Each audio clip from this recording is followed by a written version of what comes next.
Are we talking about literal or allegorical, metaphorical events when it comes to Ipetgoat2? Are we seeing things from a spiritual perspective, or are we watching literal events unfolding? The answer, in my opinion, is both. It's both very literal and very figurative. I personally think that every single event seen in the video is literal, meaning that it will come to pass. The so called birth. Back in 2009, I remember when I was living in New York, there was a massive art display of the goddess Kali on the Empire State Building. And they used some sort of lighting to display this massive portrait of Kali up there. I found that to be strange. I also find it to be strange that in front of CERN, there's also a goddess Kali dancing right in front of the headquarters there. And not only that's strange, but Kali plays a big role in the animation itself as she dances around the fire. She's dancing around the fire, and as she's dancing, the earth moves and shakes. And she's the goddess of destruction in Hindu culture, for those of you that don't know. So interesting to note that she's dancing around the fire because we've noticed how many fires there were this year. I mean, ranging from Australia to Siberia to Brazil to where I am in California, it is an absolute disaster. Is this part of her dance? Yes. And I wanted to clarify that I believe these entities, these deities, are very real, that they don't just simply exist in the minds of man through religious indoctrination, but they exist for a reason. Just remember what I said in the video the other day. Everything that you imagine actually exists in some form in reality. Well, that includes this goddess, this being, this powerful, I would say it's a very powerful and dangerous entity, very evolved entity that I believe is conjured throughout the omniverse to display her power in a myriad of ways, usually by dark forces, of course, but not always, because there is creative potential with destruction. With destruction, you have the creation of what is new. So rather than looking at something as simply good or evil, it's better to look at it as something that is cyclical and it is part of creation. That which is old dies and decays, and that which is new is born. Having said that, that doesn't mean that there isn't sinister motives behind Ipetgoat2. I absolutely believe there is because the human race is being kept completely in the dark about everything that's going on, about these unprecedented weather changes, these asteroid near misses, these strange magnetic anomalies, and the magnetic anomaly in South America that's splitting in two, and the increase in floods and fires and earthquakes. Of course, they're trying to use this to their advantage for some reason that we shouldn't speculate that we necessarily know what it is.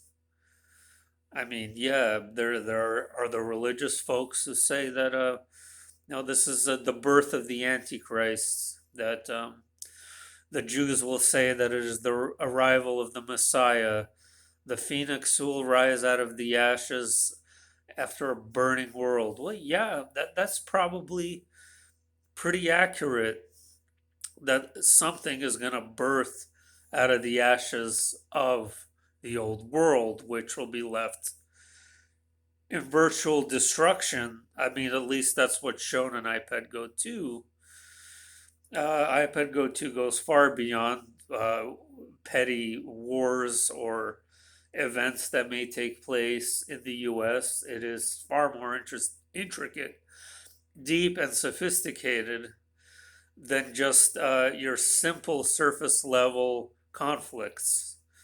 Um, the main event, for example, is something that a lot of these YouTubers simply just don't care about or overlook, and that is the actual ending with the birth itself, with the shaking, with the violent shaking, with the water flooding the pyramids, with the asteroid impacts that are raining upon the earth, and most importantly, the sun exploding. And as the sun explodes, it rains down this barrage of asteroids, and simultaneously, you have this massive flooding event. Meanwhile, you have this orange haze in the sky in the background, kind of reminiscent of the orange hazes we're seeing now with the fires. So it's probably our sun god, or whoever that is being birthed. I'm not going to take the side of the Antichrist narrative or the Jesus narrative or the Messiah of the biblical, the Hebrews. I just think that they're conjuring up a deity that exists in a higher dimension, literally from our own star, from our own sun. You know my belief that everything in the universe is alive. It contains a consciousness of some sort that we are not capable of perceiving. I mean, when I'm talking about a sun deity, this is many levels of dimension far beyond our perception that we can observe. You have to look at the universe as layers of skin. You can only see certain layers based on your own perception and your own experience of where you're located as a soul. So, is this a cyclical pattern where this solar deity comes to Earth during these cataclysmic cycles? And I do believe these cycles do occur, like, I'm going to say every 50,000 years. People say every 26,000 years, as all the astrological signs revolve into a circle. But I'm more inclined to believe that it's much longer than that. It's more like 50,000 years. And so you have these gods playing these roles basically for fun. I mean, it's sick, it's strange to us little peons down here, but when you have these deities who are older and more evolved, they can afford to play games like this with smaller, less evolved souls such as ourselves. They can arrange and come down and play Jesus. They might even be aliens. It might not even be a sun god. We might be talking about extraterrestrials here that are highly technologically advanced, that are going to bring down this entity. And this entity, rather than just simply looking at him as good or evil, he's going to play and prey like a predator. He's going to prey on people's emotions. He's going to love being exalted by the masses when they bow down and worship him. It's going to be a humongous ego boost to him, regardless of how miraculous or whatever the stuff that he does. He's going to love that. He's going to love your attention that you give him. And I do think it's going to be a physical person that will come out of nowhere. The sun's going to explode and then he's just going to appear, not right away, but at some point soon thereafter.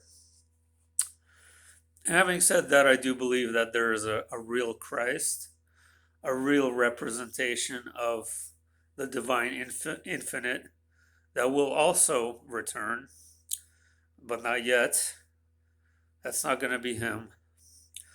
Having said all that, in conclusion, the main premise of Ipetgoat 2 is this solar flash, is this solar cataclysm. It's the event that people have been talking about. It's the barrage of asteroids and the coronal. It's a coronal mass ejection from the sun that will nova and cause these cataclysmic events along with a barrage of asteroids. That is the conclusion of the cartoon, and this violent event is going to result in the bringing about of this very, very powerful evolved being that needs to be uh, basically the birth, when we think of it, is like the opening of a Stargate. In order to open the Stargate for this very evolved being compared to who are, it's like we are ants compared to an elephant in sophistication. Not even, we're probably like amoebas in comparison to this deity that they're trying to bring through. So, as a result of the Stargate opening, it's going to be a very violent event on its own that will result in cataclysmic global destruction. And that's scary. But if we know that we are loved and that we're immortal beings and that there's nothing to fear because God loves us no matter what, have your hope in Him.